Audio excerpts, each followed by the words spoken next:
Welcome to Mindcraft, and this is our special series, Mind Becoming, the space where we explore the architecture of our inner world. Have you ever felt like you're living two different lives at the same time? There's the life run by the CEO in your head, the one who builds spreadsheets, schedules appointments, and makes logical pro and con lists for every major decision. This part of you thrives on order, on data, on the clear, straight path. It finds comfort in certainty and measures success in quantifiable results. It's the voice that tells you to be practical, to stay on schedule, to color within the lines. It plans for retirement, analyzes risks, and reminds you, sometimes harshly, of your deadlines. Its core motivation is safety, predictability, and control. But then there's another life, lived by the dreamer. This is the part of you that gets lost in a song, that has a sudden, inexplicable gut feeling about someone, that sketches an idea on a napkin that makes no logical sense, but feels right. This is the artist, the poet, the intuitive guide. It speaks in metaphors, feels in colors, and finds truth not in data, but in resonance. It's the whisper that encourages you to take the scenic route, to ask what if, to believe in a possibility before it can be proven. It's the part of you that falls in love, that feels awe at a sunset, that knows, without knowing how it knows, what your next step should be. Its core motivation is connection, meaning, and expansion. For most of us, these two characters are not friends. They're in a constant tug-of-war for control of our lives. The CEO dismisses the dreamer as flaky, inefficient, and unrealistic. The dreamer sees the CEO as rigid, boring, and disconnected from what truly matters. This inner conflict isn't just a minor annoyance, it's the source of our deepest frustrations.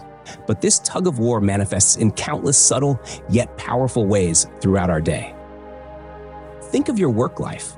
The CEO has a meticulously planned project timeline, with every task neatly arranged in a Gantt chart. But as you're about to start work on a routine report, the dreamer whispers, "What if we approach this from a completely new angle? What if we used a video instead of a text document?" The CEO immediately flags this as a risk, a deviation from the plan, and a waste of time. The dreamer's idea, born of a genuine spark of creativity, is quickly dismissed.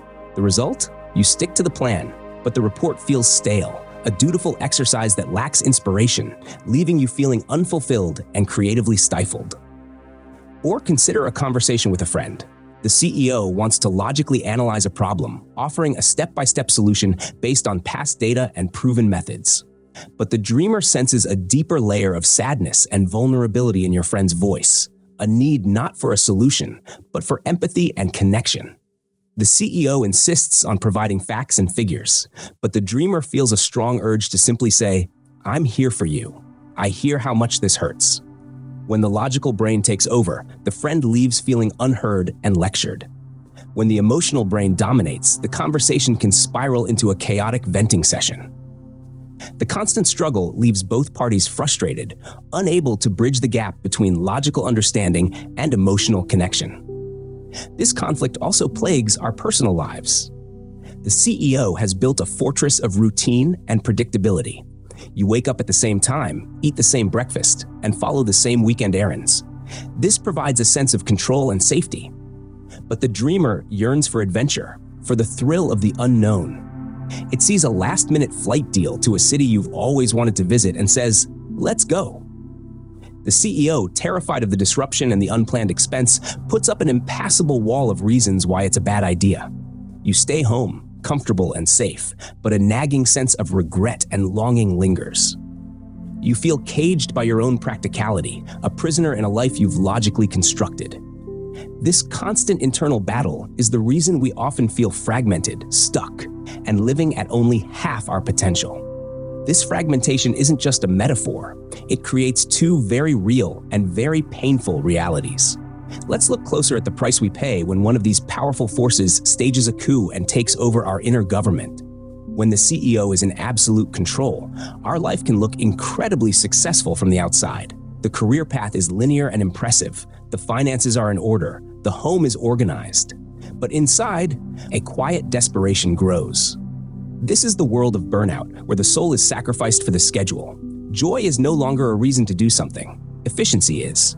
Relationships are networked, not nurtured. They become transactions measured by their utility. We become human doings instead of human beings, living in a grayscale world, optimized to perfection but devoid of color, surprise, and meaning. The constant need for control breeds a deep-seated anxiety, a fear of anything that can't be measured or predicted. We become so focused on managing life that we forget to actually live it. On the other side of the spectrum lies the world governed solely by the dreamer. This world is often beautiful, vibrant, and full of breathtaking potential. It's a landscape littered with the brilliant beginnings of novels, half-painted canvases, and revolutionary business ideas. But without the CEO's structure, this potential is rarely realized. This is the world of chronic instability, where passion doesn't pay the bills and inspiration is a fleeting visitor that never stays long enough to build a home. Relationships suffer from broken promises and a lack of reliability, no matter how much love is present. A deep sense of shame can take root. The shame of knowing your own brilliance, but being unable to give it form in the world. It's a beautiful, chaotic storm that never makes landfall, a life of immense potential that dissipates into thin air. Most of us don't live in these extreme states, but we oscillate between them, borrowing from the pain of both worlds. We feel the CEO's anxiety one day and the dreamer's frustration the next. We are caught in the crossfire. Recognizing these painful realities is the first step toward declaring a truce. It's the motivation we need to stop asking which side should win and start asking how can they work together. But what if the goal was never to choose a side? What if this internal battle is based on a false premise? What if the greatest secret to unlocking our full potential isn't about crowning a winner, but about teaching these two powerful forces to dance together in harmony? Today on Mind Becoming, we're going on a journey to build a bridge inside our own minds. We're moving beyond the pop psychology myth of being left-brained or right-brained to discover the profound power of becoming whole-brained. This is the art of uniting logic and creativity, analysis and intuition to create a life of unparalleled clarity, innovation, and wholeness. For decades, we've been told a simple story. The left brain is the logical, analytical accountant, and the right brain is the creative, emotional artist. And while this idea has its roots in real Nobel Prize-winning science, it's been oversimplified to the point of being misleading. The truth, as modern neuroscience reveals, is far more beautiful and dynamic. Your two brain hemispheres are in a constant, high-speed conversation, connected by a massive bridge of nerve fibers called the corpus callosum. They are designed to be a team, a perfect partnership, each bringing a unique and essential skill to the table. Think of it like this. The left brain helps you see the individual trees with incredible detail. It can identify the species, count the leaves, and analyze the bark. The right brain helps you see the entire forest. It grasps the overall landscape, feels the mood of the woods, and understands how the ecosystem works as a whole. You need both perspectives to truly navigate the woods. A botanist who only analyzes leaves will miss the beauty of the vista, and a hiker who only sees the vista will get lost among the trees. The bridge connecting your two brain hemispheres acts like a superhighway, allowing information and ideas to move freely and instantly between the two sides, transforming you from a detail-only person to a strategic visionary. And here is the most empowering discovery of all. You are the architect of this interconnection. Thanks to a remarkable property of our brains called neuroplasticity, our mind is not a fixed, unchangeable machine. It's more like a living garden. Every time you learn a new skill, think a new thought, or practice a new habit, you are carving new neural pathways, strengthening the connections within your brain. Much like walking the same path in a garden eventually creates a clear, well-trodden trail.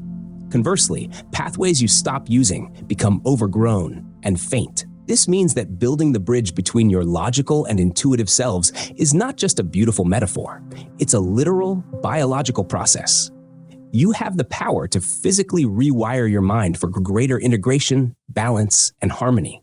But what does that process actually look like on a microscopic level? Imagine your mind as a sprawling, vibrant city.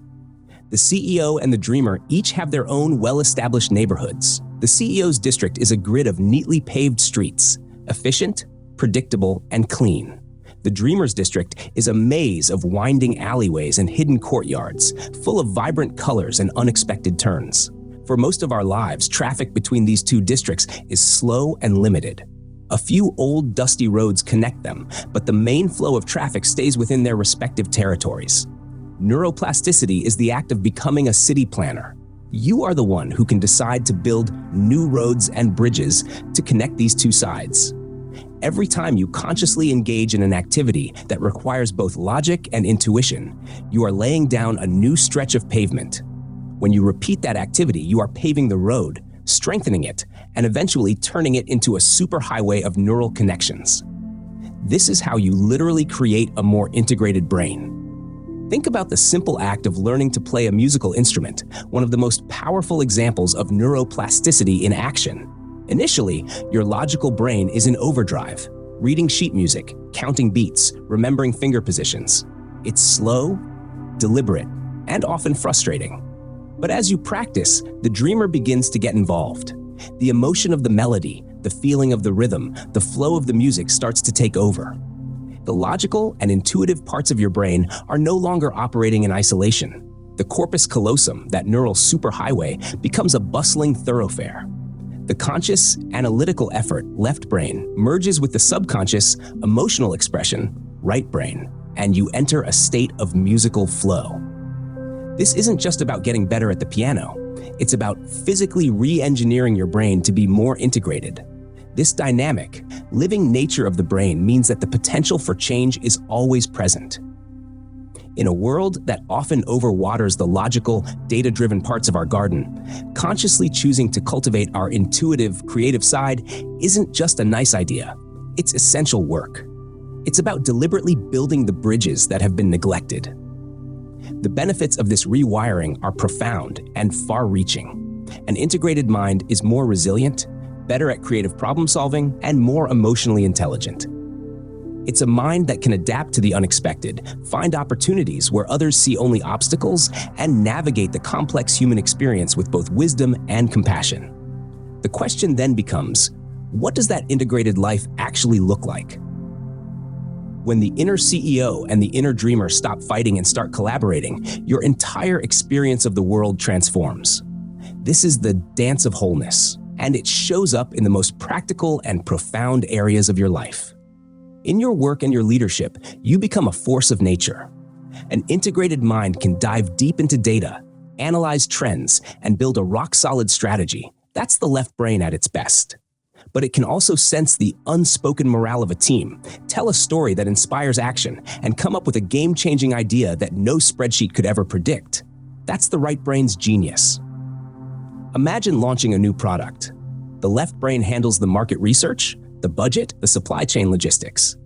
The right brain crafts the brand's soul, designs the user experience, and intuits the emotional chord the product needs to strike with its audience. One without the other leads to failure. Either a perfectly executed product nobody wants, or a brilliant idea that never gets off the ground. The most effective leaders aren't just smart, they're wise. They lead with both their head and their heart. In your relationships, this integration is the key to profound connection and healing. When conflict arises, the purely logical brain wants to argue facts, point out fallacies, and prove who's right. The purely emotional brain gets flooded with feelings it can't articulate, leading to tears or shouting. But the integrated mind can build a bridge in real time. It can say, I understand your logical point and it makes sense, left brain. At the same time, when you said that, I felt hurt and dismissed, right brain. This simple act of honoring both logic and emotion transforms an argument from a battle to be won into a mystery to be solved together. It creates a space where both people feel seen and heard, making true empathy and resolution possible. And perhaps the most sublime expression of a whole brain state is what psychologists call flow. This is that magical state of being completely absorbed in an activity, where time seems to disappear and your sense of self dissolves into the action itself. Whether you're a musician lost in a melody, a coder solving a complex problem, a gardener tending to your plants, or a parent completely absorbed in building a Lego castle with your child, flow is where your skills, managed by the left brain, are perfectly matched to the challenge, perceived by the right brain. The inner critic goes silent, action and awareness merge. This isn't just a peak performance state, it's a deeply nourishing and joyful experience. It is the natural result of a mind in perfect harmony with itself, a sign that the CEO and the dreamer are not just dancing, but have become one. So, how do we begin this journey? Here on Mind Becoming, we believe that true transformation is embodied, not just intellectual. How do we consciously build this bridge and cultivate the dance of wholeness within? It starts with gentle, consistent practice, not with force. And the most direct, yet often overlooked gateway to integrating our mind is through the very thing that houses it, our body. For centuries, we've been conditioned to see the mind and body as separate. The mind is the command center, the body is the vehicle. But this is a profound misunderstanding. Your body is not just a machine that carries your brain around. It is an incredibly intelligent sensory and information processing system. This is the realm of somatic intelligence, the wisdom of the body. Think about it. Where do you feel intuition? It's rarely a logical thought. It's a gut feeling. Where do you feel excitement? It's butterflies in your stomach. Where do you feel anxiety? It's a tightness in your chest, a knot in your throat. These are not random physical symptoms. They are data. They are the nonverbal language of your right brain, of the dreamer, communicating directly through the nervous system. When we are disconnected from our bodies, we are effectively cutting off one of the most important communication channels we have. We are ignoring the dreamer's messages. Therefore, the foundational practice for building our inner bridge is learning to listen to the body. It's about shifting our attention from the constant chatter of the CEO in our head to the quiet, profound sensations of our physical self. A powerful way to begin this is with a practice called the body scan. This isn't about fixing or changing anything. It's simply about noticing. I invite you to try a brief version of this right now, wherever you are. If you can, close your eyes. Bring your awareness to the soles of your feet. Just notice the sensations there. Is there pressure? Warmth? Tingling? Don't label it as good or bad. Simply notice. Now slowly, let your attention travel up through your ankles, your calves, your knees. What do you feel? Is there tightness in one leg and relaxation in the other? Continue this gentle journey of awareness up through your thighs, your hips, your stomach. Can you feel the subtle movement of your breath in your belly? Move your focus to your chest, your shoulders. Many of us hold a great deal of tension here. Can you feel it?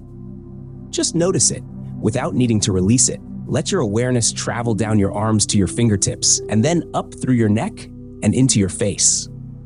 Notice the tiny muscles around your eyes, your jaw. What you are doing in this moment is revolutionary. You are telling your nervous system and your brain that these subtle signals matter. You are turning down the volume on the CEO's endless monologue and turning up the volume on the dreamer's quiet wisdom. Practicing a body scan for just a few minutes each day begins to rebuild that forgotten connection. It trains your mind to recognize somatic data as valid and important. It is the first step in learning the language of your intuition. Once you become more comfortable with this internal listening, you can take it out into the world with a practice like mindful walking. Most of the time, when we walk, we are on a mission. The CEO is in charge. Get from point A to point B as efficiently as possible. Mindful walking is the opposite. The goal is not the destination, but the journey of each step. As you walk, bring your full attention to the sensation of your feet touching the ground. Feel the roll from your heel to your toe. Notice the air on your skin, the sounds entering your ears, the colors and shapes entering your eyes. You are not thinking about the walk. You are in the walk. This practice silences the planning, future-oriented left brain and fully activates the sensory, present moment right brain. It's a moving meditation that integrates your inner and outer worlds. By starting with the body, you create a solid foundation. You are not just thinking about integration, you are feeling it. This embodied awareness makes all the other practices we are about to discuss far more powerful. These daily practices are wonderful for building the bridge, for increasing the traffic flow between the two sides of your inner city. But what happens when you face a major crossroads, a decision that will fundamentally alter the landscape of your life? A career change, a move to a new country, a commitment in a relationship. In these moments, we need more than just a general sense of balance. We need a structured process, a roadmap for making a whole brain decision. Let's walk through a 4-step framework you can use for any major life choice. Step 1 is the CEO's briefing. Gather the data. This first step is all about honoring your logical, analytical mind. Give the CEO exactly what it wants: information. Do the research. Create the spreadsheets. Make the pro and con lists. If you're considering a new job, research the company's financials, read employee reviews, calculate the commute time, and analyze the salary and benefits package. If you're thinking about moving, look up the cost of living, the quality of schools, the job market. The goal here is to exhaust the logical questions. Why is this so important? Because if you don't give the CEO a chance to do its job properly, it will feel insecure. And an insecure CEO will sabotage the rest of the process with fear, doubt, and endless what-if scenarios. So, do the work. Let your inner analyst run free until it feels satisfied that it has a clear, logical picture of the options. Step 2 is the dreamer's incubation. Feel the resonance. This is perhaps the most crucial and counterintuitive step. Once you have gathered all your data, you must consciously and deliberately put it away. Hide the spreadsheet. Close the notebook. The analytical work is done. Now, you must create space for your intuitive mind to process the information on a deeper, nonverbal level. Think of it like planting a seed. You don't help a seed grow by digging it up every day to check on it. You plant it, water it, and then you give it the space and time to germinate. This is the incubation period. For a few days, or even a week, intentionally shift your focus. Go for long walks in nature. Listen to instrumental music. Spend time on a creative hobby like painting, writing, or playing an instrument. Meditate. The goal is to engage in activities that quiet the analytical mind and activate the holistic, pattern-recognizing right brain. Before you go to sleep at night, you can pose a gentle question to your subconscious, not demanding an answer, but simply planting the inquiry. Show me what it feels like to be on this path. You are inviting your intuition to speak to you in its native language, the language of feelings, images, and symbols. Step 3 is listening for the echoes. Notice the signals. After a period of incubation, your intuitive mind will begin to respond, but its answers won't come in the form of a logical memo. They will come as subtle echoes, signals that you must learn to notice. What are these signals? They can be somatic. When you think about option A, do you feel a sense of expansion in your chest, a feeling of lightness and energy?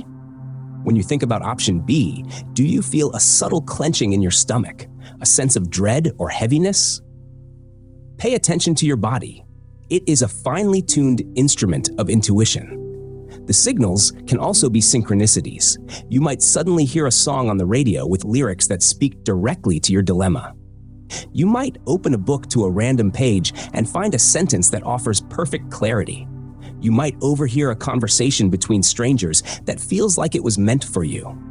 These aren't magic. They are your right brain's pattern recognition ability working at a high level, pointing out connections that your logical mind would dismiss as mere coincidence. Pay attention to your dreams as well. Your subconscious often uses the theater of dreams to work through complex emotional material. Step 4 is the integration summit, the dialogue. Now it's time to bring it all together. Find a quiet space and create a conscious internal meeting between your two advisors. You can even visualize it, the CEO sitting on one side of a table with its charts and data, and the dreamer on the other side with its feelings and symbols. First, let the CEO present its case, purely based on the facts. Based on the data, Job A offers 15% more salary and better long-term security. Acknowledge and thank the CEO for its diligent work. Then give the dreamer the floor. Let it speak in its own language. When I imagine myself at Job A, my body feels tight and my energy feels low. When I imagine myself at Job B, even though it's less certain, I feel a sense of excitement and expansion. My dream last night was about flying. The final, wisest decision is rarely the one that one side imposes on the other. It is the one that arises from their dialogue. It's the path that both makes logical sense and feels right. Perhaps the integrated decision is to negotiate for a higher salary at the more creative job. Or perhaps it's to take the safer job, but to carve out dedicated time for the passion project that truly makes you feel alive. This framework doesn't give you an easy answer. It gives you something far more valuable, a wise one. It guides you to a decision that your whole self, not just half of it, can stand behind. This structured approach makes the abstract concept of whole brain living tangible. Now, let's build upon this foundation. First, develop self-awareness. Notice your default tendency without judgment. When a problem arises, is your immediate instinct to open a spreadsheet or to go for a long walk and let the ideas bubble up? When you feel uncertain, do you seek more data or do you check in with your gut feeling? Don't judge what you find, simply observe. This observation is the first step in choosing a different path. Then, engage in whole brain activities. As we discussed, learning a musical instrument or a new language are incredible exercises because they force you to link the logical and intuitive parts of your mind. But there are countless other ways to practice this integration, many of which can be woven into your daily life. Consider cooking.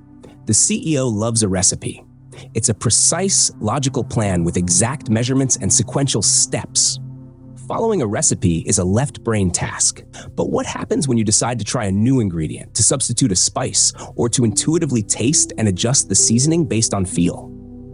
That's the dreamer at work. The act of cooking and tasting, of following the map and then deciding to take a detour, is a beautiful dance of logic and creativity that strengthens the connection between your brain hemispheres. Or think about gardening. The CEO is responsible for the plan, the plant layout, the timing of the planting, the precise measurements of fertilizer. But the dreamer is the one who senses what the plants need, who feels the soil in their hands, who finds the quiet joy in a new sprout. A garden grown purely from logic is a scientific experiment. A garden grown purely from intuition is a chaotic mess. The most beautiful, thriving gardens are the ones where the plan and the feeling work together.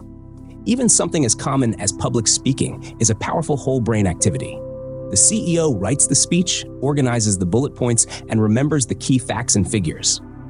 But the dreamer is the one who stands on stage, reads the energy of the room, and adjusts the tone or adds a joke based on a gut feeling. A speech that is only logical is boring. A speech that is only emotional is incoherent. The best speeches are a seamless blend of structured thought and heartfelt delivery. And for the gamers out there, consider a complex strategy game. The CEO's mind is a master of tactics, resource management, and predicting the opponent's moves based on data. But the dreamer is the one who senses a surprising opportunity, who takes a creative risk, who feels the rhythm of the game and knows when to go on the offensive, even when the data says otherwise. It's the moment when strategy and instinct merge that you achieve true mastery. You can also weave small practices into your daily life. Try using your non-dominant hand for simple tasks like brushing your teeth or writing a sentence. This simple act forces your brain off its comfortable autopilot and strengthens new neural pathways. Use mind mapping to brainstorm ideas, starting with a central image or feeling, right brain, and then branching out with words, categories, and logical connections, left brain. This tool is a perfect visual representation of the two hemispheres working together. Finally, upgrade your mental operating system with two powerful practices. The first is adopting both-and thinking. Our logical mind loves either-or boxes. It tells us we can be either successful or happy, either disciplined or spontaneous, either strong or vulnerable. This is a false choice. Practice telling yourself, I am both disciplined in my work and spontaneous in my play. I can be both strong for others and vulnerable in my relationships. This simple shift in language opens up your perspective and allows for greater complexity and wisdom. The second practice is the ancient art of storytelling. When you tell a story, even just recounting your day to a friend, you are performing a masterful act of brain integration. You use your left brain to sequence events and choose the right words, and you use your right brain to convey emotion, paint a picture, and find the deeper meaning or moral of the story. Make it a conscious practice. Reframe your personal narrative from a list of events into a meaningful journey. You are both the logical scriptwriter and the soulful director of your life's movie. And as we approach the end of our time together, I want to offer one final, profound layer to this exploration. We have talked at length about the CEO and the dreamer, about facilitating their dialogue and building a bridge between them. But this raises a crucial question. Who is it that is aware of this inner dialogue? Who is the one listening to both the logical argument and the intuitive whisper?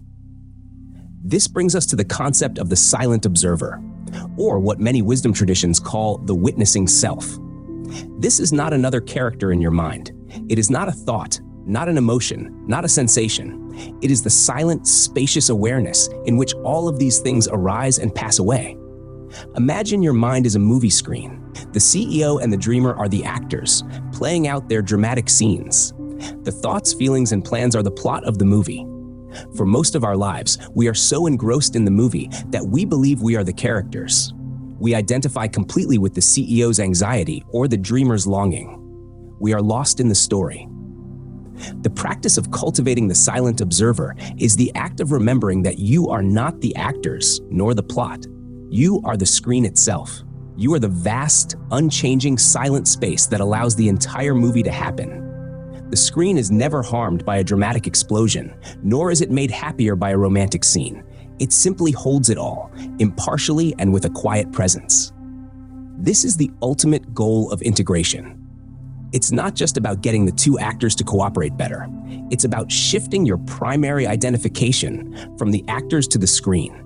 When you can rest in this space of pure awareness, something magical happens. The CEO and the dreamer no longer need to fight for control because they are no longer seen as you. They are seen as valuable, but temporary, expressions of your mind. From this vantage point, you can listen to the CEO's logical plan with respect, but without being controlled by its fear. You can feel the dreamer's creative impulse with joy, but without being swept away by its chaos. You are the conductor of the orchestra, not just one of the instruments. You can see the whole picture. How do we cultivate this? Every practice we've discussed is a doorway. Every time you do a body scan and simply notice a sensation without judging it, you are stepping into the role of the observer. Every time you meditate and watch a thought arise and pass without following it, you are strengthening your connection to this deeper self. This is the essence of mindfulness. It is the practice of becoming the screen. This final step transforms the journey of whole brain living from a psychological self-improvement project into a profound spiritual path. The ultimate freedom is not found in having a perfectly balanced mind, but in realizing that you are the timeless awareness that holds the mind itself. And as we wrap up today's journey, I want to leave you with a challenge. This isn't about doing something grand. It's about a small, consistent act of rebellion against the status quo of a divided mind. For the next week, choose a single, routine decision you make every day. Maybe it's what you'll have for lunch, the route you take to work, or the first task you tackle in the morning. For 1 week, try to make that decision with your intuitive, creative self, the dreamer. If the CEO wants a salad, see what happens if you impulsively get a burrito. If the CEO says to take the fastest route to work, intentionally take the scenic route. Listen for that gut feeling, that sense of resonance, and see where it leads. The point isn't to be reckless. It's to practice giving your dreamer a seat at the table, to learn to trust that quiet voice. The journey to a whole brain life is not about achieving a perfect, static 50-50 balance. It's about cultivating the flexibility to dance between both worlds. It's about being able to call on the analytical CEO when you need a plan, and to listen to the intuitive dreamer when you need a vision. It's knowing when to look at the trees and when to gaze at the forest. This is not about fixing something that is broken. It is about embracing all of who you are, the scientist and the artist, the architect and the poet. The goal is not to silence the CEO or to tame the dreamer, but to get them to see each other as indispensable partners. It's a gentle, lifelong practice of building your inner bridge, not with steel and concrete, but with curiosity, attention, and the courage to live a fully expressed life. Thank you for joining us on this exploration with Mind Becoming. This is Mindcraft, and it has been an honor to share this space with you. May you walk your path with a mind that is not divided, but beautifully, powerfully whole.